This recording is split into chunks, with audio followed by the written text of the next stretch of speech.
उसके चोट के निशान है सर पे, गर्दन पे, पीठ पे। किस तरह के चोट के निशान होंगे? मतलब नीले पड़े हुए हैं और खून ब्लड आ रहा है मुंह से और नाक से। वो ही तो कह रहे हैं जहर खाया, लेकिन जहर के लगी ना रही जहर की कंडीशन की, जहर खाया भी है। मैं इस वक्त बुलंदशहर की जिला अस्पताल में पीएम हाउस पर मौजूद हूँ। एक शख्स को यहाँ पर पोस्टमार्टम के लिए लाया गया है। बताया जा रहा है कि वो अपनी पत्नी को मनाने के लिए उसके मायके में गया था, यानी अपनी ससुराल में गया था। अपनी पत्नी को मना रहा था, बार बार मनाने की कोशिश कर रहा था, कह रहा था कि बच्चों के पास रहो, बच्चों के साथ रहो, मगर पत्नी मानने के लिए तैयार नहीं थी। ये भी बताया जा रहा है कि उसके साथ मारपीट की गई है। हालांकि जो उसके ससुराल वाले लोग हैं, उनका कहना यह है कि उसने जहर खाया था। क्या पूरा मामला है? बताया जा रहा है कि जहर खाया जो ससुराल पक्ष के लोग हैं, मगर आप लोग ये कह रहे हैं कि उसके साथ मारपीट हुई है।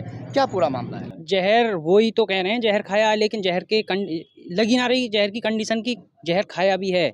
चोट है सर पे है, पीठ पे है, गर्दन पे है खरोंच के निशान। कौन से गांव का मामला है ये गांव क्योली कलां का मामला है, लेकिन ससुराल गया था अपनी बैर बादशाहपुर ककोड़ थाना, वहाँ का मामला है। क्यों गए थे? क्या बात हुई थी पूरी? जो पत्नी है उनको मनाने गए थे, क्या था वो बताइए। मनाने क्या, अक्सर पत्नी गांव जाती रहती थी लड़के, तो अब कई दिन से नहीं थी शायद, तो उसे लेने गया होगा जी। हाँ, झगड़ा हुआ था और उनके थोड़ी वैसी दिक्कत थी, क्या कुछ मैटर वैसे ही था जो बार बार पीट जाती थी। मैटर किसके?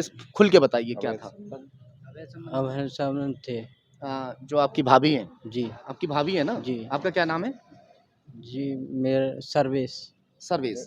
तो आए दिन वो अपने गांव जाती रहती थी, मायके जाती रहती थी। झगड़ा करने के बाद में बच्चों को ले आती थी, बच्चे छोड़ जाती थी। बच्चों को छोड़ जाती थी।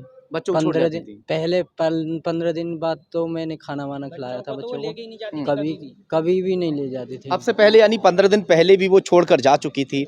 ये जो है उनके छोटे भाई हैं जो खत्म हुए हैं। पत्नी घर से झगड़कर अपनी मायके चली जाती थी। ये अक्सर होता रहता था। वो जाता था, मनाता था, हाथ पैर जोड़ता था, उसके बाद में पत्नी फिर से आ जाती थी अपने घर पर। 3 बच्चों की माँ भी है। बताया ये भी जा रहा है कि उस महिला के अवैध संबंध गांव में ही चल रहे हैं। और ये भी बताया जा रहा है कि जिन लोगों ने मारपीट की है वो गांव के ही लोग हैं। क्या है, ऐसा कुछ सामने आ रहा है?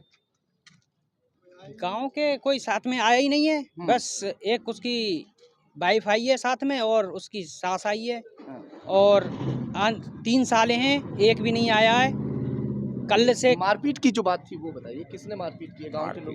ना वो तो हुई अंदाजा ही तो लगा रहे हैं। अंदाज लगा रहे हैं लगाई उनकी करिए।